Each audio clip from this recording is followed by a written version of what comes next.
नमस्कार, स्वागत है आप सबका। मैं हूं पुनीत पाठक और आप देख रहे हैं मेरा मध्य प्रदेश। मध्य प्रदेश की दिन भर की अब तक की बड़ी खबरें विस्तार से जानते हैं।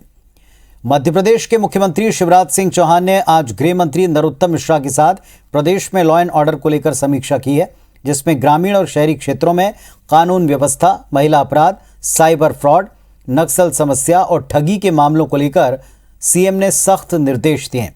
मुख्यमंत्री ने अवैध शराब को लेकर कठोर कानून लागू करने के निर्देश भी दिए हैं। कैबिनेट में प्रस्ताव लाया जाएगा, विधानसभा के इसी मॉनसून सत्र में इसे पास कराएंगे।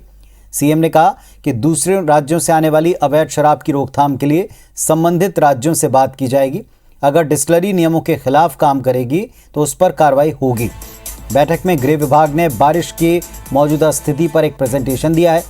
वहीं डीजीपी ने ऑपरेशन मुस्कान को लेकर अपना प्रेजेंटेशन रखा। डीजीपी ने बताया कि 15 जुलाई से शुरू हुए ऑपरेशन मुस्कान में 938 बच्चे रिकवर किए गए, जिसमें 117 लड़के हैं। ऑनलाइन गेम में पैसा लगाने से बच्चों के बढ़ते मामले पर मुख्यमंत्री ने चिंता जताई और इन पर कैसे कार्रवाई कर सकते हैं, इस पर भी बातचीत की।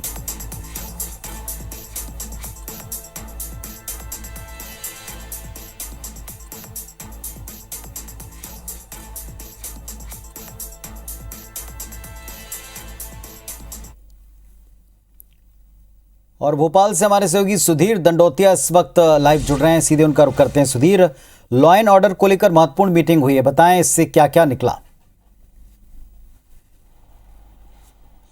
देखिए पुनीत, बिल्कुल बात करें तो केंद्रीय गृह मंत्री अमित शाह से मुलाकात के बाद मुख्यमंत्री शिवराज सिंह चौहान ने आज ये पूरी गृह विभाग की समीक्षा बैठक बुलाई थी, जिसमें मध्य प्रदेश के शहरी और ग्रामीण क्षेत्रों में लॉ एंड ऑर्डर की स्थिति सुचारू रूप से बनी रहे। मध्य प्रदेश के अंदर जो लगातार शिकायतें निकल कर आ रही थी, खासकर अगर बात करें तो अवैध शराब की बात हो और महिला और दलित अत्याचार को लेकर हो, इस बात को लेकर मुख्यमंत्री ने आज सख्ती दिखाई इस पूरी बैठक के दौरान। और कई ऐसे महत्वपूर्ण निर्णय, या कहना चाहिए कि कई ऐसे महत्वपूर्ण निर्देश मुख्यमंत्री की ओर से दिए गए हैं, जिससे कि प्रदेश के अंदर लॉ एंड ऑर्डर की व्यवस्था सुचारू रूप से बनी रहे। चाहे वो बच्चों से जुड़े अपराध की बात हो, महिलाओं से जुड़े अपराध की बात हो, या फिर साइबर ठगी के मामले हो। सबसे बड़ा फैसला मध्य प्रदेश सरकार ने ये लिया है कि अवैध शराब को लेकर जो मध्य प्रदेश के अंदर लगातार अलग अलग जगह से जो जहरीली शराब के कारण मौत की खबरें सामने निकल कर आई थी। मंदसौर के अंदर जिस तरीके से 7 लोगों की मौत हुई, इससे पहले अगर हम चंबल की बात करें, मुरैना की जो घटना थी, काफी बड़ी घटना थी, उस घटना की बात करें, इंदौर की बात करें, अब तक 41 से ज्यादा लोगों की मौत हुई है। कांग्रेस इस आंकड़े को ज्यादा बताती है, पर लेकिन सरकारी आंकड़ों के लिहाज से भी देखें तो अब तक 2 दर्जन से ज्यादा मौतें जहरीली शराब के कारण होना बताया गया है। और ऐसे में अब अवैध शराब को लेकर प्रदेश सरकार ज्यादा सख्त नजर आ रही है। मुख्यमंत्री शिवराज सिंह चौहान ने आज इस पूरी बैठक में निर्देश दिए कि मध्य प्रदेश सरकार दूसरे राज्यों के साथ में चर्चा करेगी कि अवैध शराब का परिवहन ना हो मध्य प्रदेश में। ऐसे में दूसरे राज्य क्या सहयोग कर सकते हैं, इसको लेकर निगरानी की जाएगी। और साथ ही साथ बात की जाए तो मध्य प्रदेश के अंदर कड़ा कानून अब मध्य प्रदेश सरकार बनाने वाली है। कड़ा कानून बनाया जाएगा, उसका मसौदा लगभग तैयार कर लिया गया है। कल जो कैबिनेट की बैठक होगी सुबह 11:30 बजे, उसमें इस पूरे मसौदे को मंजूरी दी जाएगी और उसके बाद विधानसभा का जो मानसून सत्र है उसमें इस कानून को मंजूरी देने के साथ इसको अमल में लाया जाएगा। ये बात मुख्यमंत्री ने आज समीक्षा बैठक के दौरान बताई है। इसके अलावा अलग अलग बैठकों के दौरान मुख्यमंत्री ने यह भी बताया कि प्रदेश के अंदर बाढ़ और बारिश से जो हालात बने हुए हैं, खासकर शिवपुरी सोपोर के जो हालात थे, वहाँ पर एयरफोर्स की जो मदद मांगी गई थी, रक्षा मंत्री राजनाथ सिंह से चर्चा हुई थी। उसके बाद में 8 हेलीकॉप्टर रेस्क्यू के काम में लगाए गए हैं। और बाढ़ और बारिश को लेकर ऐसे हालात ना बने, उसको लेकर राजस्व विभाग और गृह विभाग को यह जिम्मेदारी दी, लगातार मॉनिटरिंग की कि आपदा प्रबंधन को लेकर निगरानी का काम ये 2 मंत्री जो है, चाहे गृह मंत्री नरोत्तम मिश्रा हो या फिर राजस्व मंत्री गोविंद सिंह राजपूत हो, इनके द्वारा किया जाए।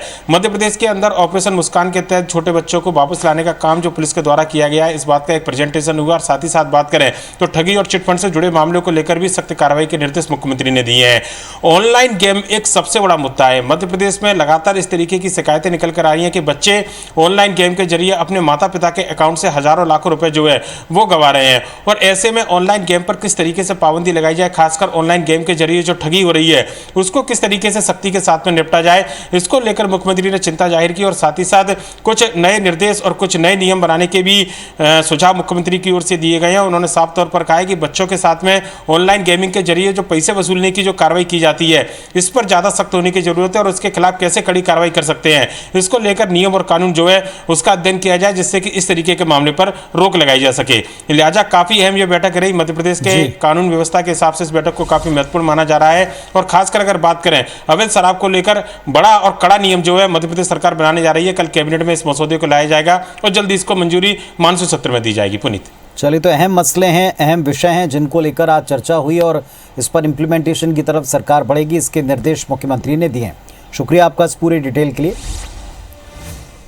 मुख्यमंत्री शिवराज सिंह चौहान हाल ही में 2 बार दिल्ली जा चुके हैं और इसको लेकर काफ़ी बातें हुई। राजनीतिक माहौल में गर्मा गर्म इसको लेकर बयान भी आए, सियासी गलियारे में अटकलें भी लगी। इस बीच कांग्रेस अपने ऑफिशियल ट्विटर हैंडल पर एक पोल करा रही है जिसमें इस बात का जिक्र है कि मध्य प्रदेश का अगला मुख्यमंत्री कौन होगा। कांग्रेस ने इसके लिए प्रहलाद पटेल, उमा भारती, नरेंद्र सिंह तोमर, कैलाश विजयवर्गीय में से किसी एक को चुनने का ऑप्शन दिया। कांग्रेस की सीनियर विधायक पीसी शर्मा का कहना है कि मुख्यमंत्री शिवराज सिंह चौहान अपनी कुर्सी बचाने के लिए दिल्ली दौड़ लगा रहे हैं। पलटवार में बीजेपी का कहना है कि कांग्रेस पहले अपनी पार्टी के भीतर अरुण यादव को लेकर जो खींचतान है उसको देख ले। जिस तरह का एक असंतोष बीजेपी के जो वरिष्ठ नेताओं में है, चाहे वो नरोत्तम मिश्रा जी हों, जो प्रदेश अध्यक्ष हैं डी शर्मा जी हों, गोपाल भार्गव जी हों, ये कहीं न कहीं जिस तरह की तवज्जो सिंधिया जी को उनके लोगों को मिल रही है, इन सबसे वो खिचड़ी पक रही है, इसके रिजल्ट सामने आएंगे। बढ़ती महंगाई पर मध्य प्रदेश के कृषि मंत्री कमल पटेल का बड़ा अजीब सा बयान आया। कमल पटेल कहते हैं कि महंगाई अकेले भारत में नहीं बढ़ रही बल्कि विश्वव्यापी है। कमल पटेल ने कहा कि महंगाई बढ़ने से किसान को लाभ है। महंगाई बढ़ेगी तो किसान की फसल की कीमत बढ़ेगी, किसान को पैसा मिलेगा। कमल पटेल ने कहा कि सरकार समर्थन मूल्य पर मूंग नहीं खरीदती तो आज मूंग 3 से 4 हज़ार रुपये क्विंटल बिकता। उन्होंने समर्थन मूल्य पर खरीदी के लिए मुख्यमंत्री शिवराज सिंह चौहान, केंद्रीय मंत्री नरेंद्र सिंह तोमर और प्रधानमंत्री का धन्यवाद दिया। और महंगाई बढ़ने से किसान को भी लाभ है। जब महंगाई बढ़ेगी तो किसान की फसल के रेट भी बढ़ेंगे और उसको पैसा मिलेगा। हम समर्थन मूल्य पे, अगर समर्थन मूल्य पे मूंग नहीं खरीदते तो आज मूंग 3000 से 4000 बिकता। 3000 से 4000 बिकता, प्रति कुंटल 3000 से 4000 रुपये कुंटल लाभ दिला। और इसलिए मुख्यमंत्री शिवराज सिंह जी का और नरेंद्र सिंह तोमर जी का, प्रधानमंत्री जी का मैं धन्यवाद करता हूँ। भोपाल में चिकित्सा शिक्षा मंत्री विश्वास सारंग के बंगले पर पहुंचे कांग्रेस नेता मनोज शुक्ला को पुलिस ने धक्के मारकर बाहर निकाल दिया। दरअसल मंत्री विश्वास सारंग ने महंगाई के लिए पूर्व प्रधानमंत्री जवाहरलाल नेहरू के भाषण को जिम्मेदार बताया था। इसी बयान के विरोध में कांग्रेस नेता मनोज शुक्ला मंत्री विश्वास सारंग को अकेले ही नेहरू की लिखी हुई किताब डिस्कवरी ऑफ इंडिया देने पहुंचे, लेकिन पुलिस ने मनोज शुक्ला को बाहर निकाल दिया। इससे पहले मनोज शुक्ला ने मंत्री विश्वास सारंग के बयान के खिलाफ उनकी सद्बुद्धि के लिए यज्ञ भी करवाया।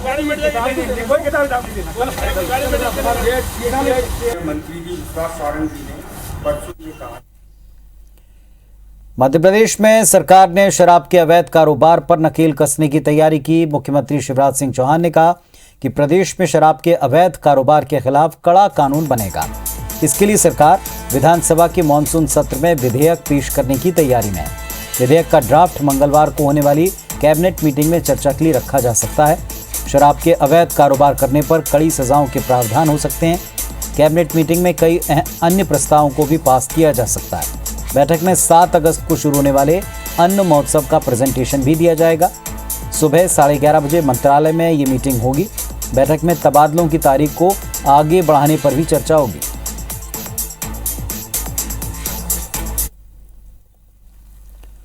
ग्वालियर में वैराग्यानंद गिरी महाराज और मिर्ची बाबा पर 3 नकाबपोश बदमाशों ने हमला कर दिया। हमला उस वक्त हुआ जब जडेरुआ आश्रम से वो निकल रहे थे, तभी बदमाशों ने उनको घेर लिया, उनकी कार पर डंडे पत्थर मारे। इस दौरान कांच लगने से मिर्ची बाबा जख्मी हो गए। किसी तरह उन्होंने भागकर अपनी जान बचाई। कांग्रेस ने इस हमले की निंदा की है। पूर्व मुख्यमंत्री कमलनाथ ने ट्वीट कर लिखा कि मैं शिवराज सरकार में साधु संत भी सुरक्षित नहीं रहे। वहीं मिर्ची बाबा के अनुसार हमलावर कह रहे थे कि बहुत आंदोलन करता है, अब आंदोलन किया तो जान से मार देंगे। मिर्ची बाबा ने ग्वालियर एसपी पर सूचना देने के बाद भी सुरक्षा नहीं देने के आरोप लगाए। 2 लोग कपड़ा डाले हुए मेरी गाड़ी का शीशा फोड़ते हैं। हम लोगों में भी चोट आई है जो हमने दिखाया है, और उसके पूरी गाड़ी तोड़ देते हैं और हमें कहते हैं कि आपने संपूर्ण मध्य प्रदेश में कहीं भी आवाज उठाई तो तुम्हें खोड़ के गाड़ दिया जाएगा और जिंदा मार दिया जाएगा।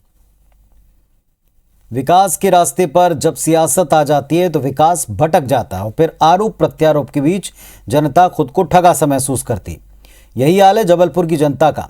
कमलनाथ सरकार ने शहर के विकास के लिए जो सपने संजोए थे, कांग्रेस का यह आरोप है कि मौजूदा सरकार उस तरफ कतई ध्यान नहीं दे रही।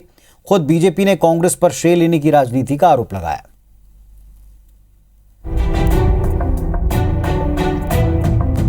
विकास के नक्शे पर पिछड़ापन जबलपुर की आवाम को हमेशा से तकलीफ देता रहा है। जनता की इस दुखती नब्ज को थामकर हर बार यहाँ चुनाव होते हैं, मगर फिर भी हालात नहीं बदलते। पिछली कमलनाथ सरकार ने भी करीब 2000 करोड़ के विकास कार्यों को मंजूरी दी थी। प्रदेश की सत्ता बदलने के साथ कमलनाथ सरकार में स्वीकृत सभी विकास कार्यों को ठंडे बस्ते में डाल दिया गया। सैटेलाइट सिटी का निर्माण होना था तो ग्वारी घाट से तिलवारा घाट के बीच नर्मदा रिवर फ्रंट बनना था। 3 पत्ती चौक से ग्वारी घाट तक नर्मदा ग्रीन कॉरिडोर का निर्माण भी होना था। इधर भटौली में 50 हेक्टेयर जमीन पर टेक्सटाइल पार्क बनना था। Dairy college, food processing college, नया शास्त्री ब्रिज भी शहर की पहचान बनने वाले थे। तहसील चौक से अब्दुल हमीद चौक तक फ्लाईओवर, कटंगा तिराहे से रामपुर तक फ्लाईओवर शहर के सपनों की उड़ान जैसा था। इतना ही नहीं, 25 करोड़ की लागत से निवाड़गंज में मल्टी स्टोरी कॉम्प्लेक्स, 120 करोड़ की लागत से ग्वारी घाट मंगेली के बीच स्टे केबल ब्रिज निर्माण भी नहीं बन सका। इनके अलावा जो विकास कार्य हो रहे हैं उन्हें जबलपुर सांसद या बीजेपी सरकार ने मंजूरी दिलाई है। ऐसे में कांग्रेस ने सरकार पर बदले की राजनीति का आरोप लगाया है। विकास कार्य के जितने काम थे उनके टेंडर से लेके वर्क आर्डर तक कई जगह के हो गए थे, वर्क आर्डर तक, लेकिन ये सरकार जानबूझ के रोके। आर्थिक अभाव की बात करती है, आर्थिक अभाव की बात करते तो उस समय कैसे हो गए थे सब वर्क आर्डर। इधर जबलपुर सांसद राकेश सिंह ने कमलनाथ सरकार के स्वीकृत विकास कार्यों को कागजी बताया है। साथ ही कांग्रेस पर श्रेय लेने की राजनीति का आरोप भी लगाया। उन 15 महीनों में उन्होंने पूरी ताकत इस बात पर लगा दी कि भारतीय जनता पार्टी की सरकार के समय पे मध्य प्रदेश के द्वारा दी गई उपलब्धि, सरकार के द्वारा दी गई उपलब्धियां हों या केंद्र के द्वारा दी गई उपलब्धियां हों, इनको कैसे छीन के अपने हम पत्थर लगवा सकते हैं भूमि पूजन और लोकार्पण के, वो एक काम उन्होंने किया। फ्लाईओवर के बारे में शासन स्तर से चूँकि वित्तीय समस्या है थोड़ी, तो जैसे ही हमारे हम बेहतर स्थिति में आएंगे और जो हमने कहा है या मुख्यमंत्री जी ने कहा है उसके बारे में हम निश्चित रूप से काम करेंगे। रेलवे ओवरब्रिज आरओबी के बारे में हम ये कह सकते हैं कि 3 आरओबी जबलपुर जिले के लिए हमने दिए। विकास कार्यों को जब सियासत की नजर लगती है तो हालात कुछ ऐसे ही होते हैं। संस्कारधानी नाउम्मीद जरूर हुई है, नाकाम नहीं। शहर को इंतजार है उस दिन का जब श्रेय लेने का संग्राम थमेगा और जबलपुर महाकौशल की बड़ी पहचान बनेगा। विजेंद्र पांडे, IBC 24, जबलपुर। शिवपुरी जिले में भारी बारिश से नदी नाले उफान पर हैं, जिसके चलते बैराड़ क्षेत्र के 3 गांव टापू में तब्दील हो गए। ये गांव चारों ओर से बाढ़ के पानी से घिरे हुए हैं। इसके बाद गांव में फंसे लोगों को निकालने और उनकी मदद के लिए प्रशासन ने रेस्क्यू ऑपरेशन चलाया। रेस्क्यू टीम नाव के जरिए गांव तक पहुंची। हेलीकॉप्टर की मदद ली जा रही है। बाढ़ में फंसे लोगों को एयरलिफ्ट करने के लिए सरकार ने वायुसेना से मदद मांगी है। गृह विभाग की समीक्षा बैठक में मुख्यमंत्री शिवराज सिंह ने शिवपुरी में बारिश के हालात की जानकारी ली। SDRF की अतिरिक्त टीम को ग्वालियर, जबलपुर से वहां भेजने के निर्देश हैं।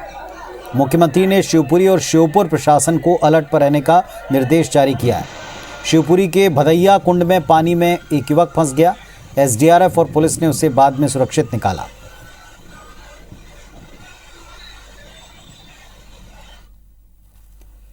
भोपाल में बीते 24 घंटे से रुक रुक कर हो रही बारिश से कई निचली बस्तियों में जल जमाव की स्थिति है। भोपाल जिले के प्रभारी और नगरीय प्रशासन मंत्री भूपेंद्र सिंह ने कहा कि शहर की निचली बस्तियों पर लगातार नजर है।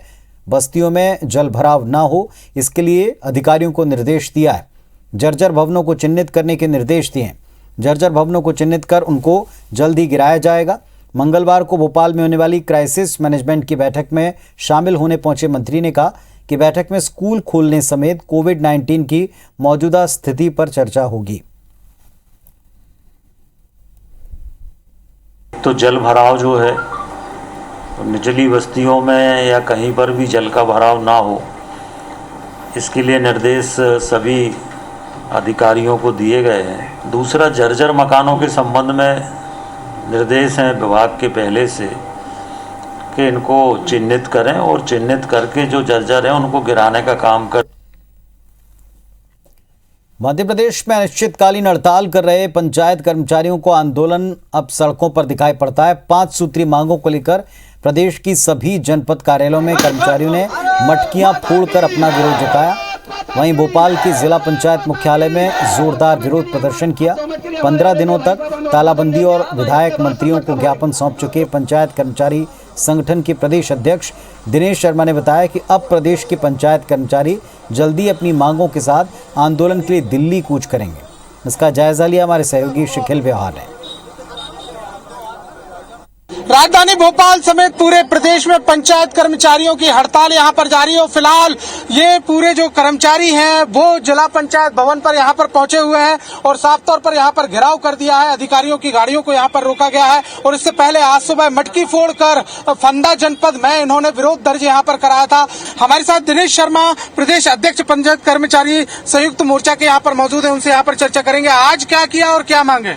देखिए, पंचायत विभाग के ये 70,000 कर्मचारी अनार्थिक मांगों को लेके आज 15वें दिन तक आंदोलन पर है। पूरी पंचायतें ताले लगे हुए हैं, पूरा पंचायत राज व्यवस्था चौपट हो गई है और आज पूरे मध्य प्रदेश में हमने मटका फोड़ आंदोलन किया है। ये मटका फोड़ का आंदोलन आक्रोश का आंदोलन है। मटका आक्रोश का पूरा गले गले तक भर गया है और वो आज फूट गया है और कल भी पूरे मध्य प्रदेश में फूटेगा, क्योंकि सरकार की हठधर्मिता चरम सीमा पर है। आगे क्या आप लोगों की रूपरेखा? अभी तक सरकार से आप लोगों की कोई बातचीत? देखिए, सरकार से, हमारे मंत्री जी से हमारी बात लगातार हो रही है, लेकिन हमारे प्रमुख सचिव महोदय गंभीरतापूर्वक हमारी बात नहीं सुन रहे हैं और हमारे मुख्यमंत्री जी को कन्वेंस नहीं कर पा रहे हैं। आगे की क्या रूपरेखा? दिल्ली चलो आंदोलन का आगाज कर चुके हैं। बिल्कुल, देखो हम लोग, हमारे रोजगार सहायक 9,000 में काम कर रहा है, होनहार है। हमारा पंचायत सचिव 25 साल से नौकरी कर रहा है, आखिरी कगार पर है। हम लोग क्या ऐसे ही भटकते रहेंगे? अब हम जीवन को सुधारने की आखिरी लड़ाई और आर पार की लड़ाई है, हम दिल्ली तक भी जाएंगे। तो साफ तौर पर यहाँ पर बताया गया है कि जब तक मांगे पूरी नहीं होंगी आंदोलन जो है वो लगातार यहाँ पर जारी रहेगा। लेकिन इस बीच जो पंचायत है, जिला पंचायत है, वहां भी घेराव और तालेबंदी की जैसी तमाम आंदोलन के चलते विरोध प्रदर्शन भी यहाँ पर जारी रहेंगे। क्या होगा आखिर इन पूरे कर्मचारियों का मांगों का, ये आने वाला वक्त ही यहाँ पर बताएगा। कैमरामैन विनीत के साथ शिखिल व्यवहार, IBC 24 भोपाल। मध्य प्रदेश में सावन के दूसरे सोमवार को शिवालयों में आस्था का सैलाब उमड़ा। भगवान शिव के दर्शनों को श्रद्धालुओं का तांता लगा रहा। 6 तस्वीरें देख रहे हैं आप। उज्जैन के महाकाल मंदिर में सुबह 4 बजे से ही शिव भक्त पहुंचे। मंदसौर के पशुपतिनाथ मंदिर में विशेष श्रृंगार किया गया। रायसेन के भोजपुर शिव मंदिर में कोविड गाइडलाइन के मुताबिक लोगों ने महादेव के दर्शन किए। भोपाल के बड़वाले महादेव मंदिर में सुबह से ही श्रद्धालु भगवान भोलेनाथ का अभिषेक करने पहुंचे। इंदौर के प्रसिद्ध गेंदेश्वर मंदिर में भोलेनाथ की मंगल आरती की गई। मंदिर में बने 12 ज्योतिर्लिंग का भक्त दर्शन लाभ लेते दिखाई पड़े। जबलपुर के कैलाश धाम महादेव मंदिर में भोलेनाथ का जलाभिषेक किया गया।